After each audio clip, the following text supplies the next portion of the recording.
16 जनवरी से हम दुनिया का सबसे बड़ा टीकाकरण अभियान शुरू कर रहे हैं। ये हम सभी के लिए गौरव की बात है कि जिन 2 वैक्सीन को इमरजेंसी यूज ऑथराइजेशन दिया गया है, वो दोनों ही मेड इन इंडिया है। इतना ही नहीं, 4 और वैक्सीन प्रोग्रेस में है।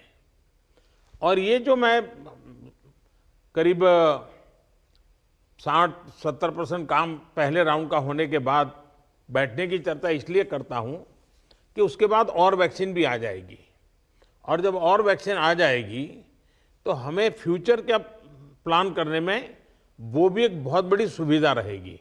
और इसलिए सेकंड पार्ट इसका जो है, जो हम 50 से ऊपर वालों के लिए जाने वाले हैं, तब तक शायद हमारे पास और भी कुछ वैक्सीन आने की संभावनाएं हैं।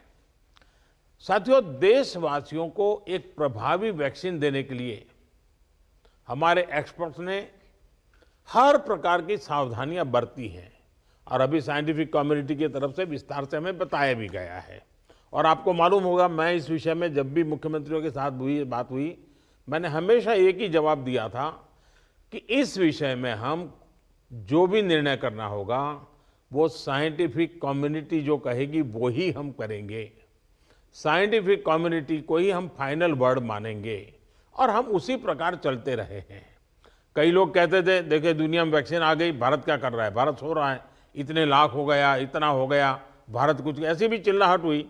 लेकिन फिर भी हमारा मत था कि ये साइंटिफिक कम्युनिटी और जो इसके लिए जिम्मेवार लोग हैं उनकी तरफ से जब आएगा तभी हमारे लिए उचित होगा, और हम उसी दिशा में चले हैं। बड़ी बात जो मैं दोहराना चाहता हूं कि हमारी दोनों वैक्सीन्स दुनिया की दूसरी वैक्सीन से ज्यादा कॉस्ट इफेक्टिव है।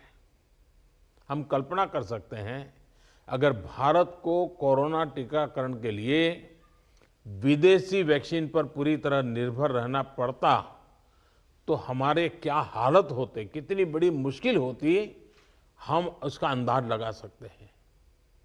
ये वैक्सीन भारत की स्थितियां और परिस्थितियों को देखते हुए निर्मित की गई है। भारत के टीकाकरण का जो अनुभव है, जो दूर सुदूर क्षेत्रों तक पहुंचने की व्यवस्थाएं हैं, वो कोरोना वैक्सीनेशन कार्यक्रम में बहुत उपयोगी सिद्ध होने वाली है। साथियों, आप सभी राज्यों के साथ सलाह मशवरा करके ही ये तय किया गया है कि टीकाकरण अभियान की शुरुआत में किसे प्राथमिकता दी जाएगी। हमारी कोशिश सबसे पहले उन लोगों तक कोरोना वैक्सीन पहुंचाने की है जो देशवासियों की स्वास्थ्य सुरक्षा में जुटे हुए हैं, जो हमारे हेल्थ वर्कर्स हैं, सरकारी हो या प्राइवेट, पहले उनको टीका लगाया जाएगा।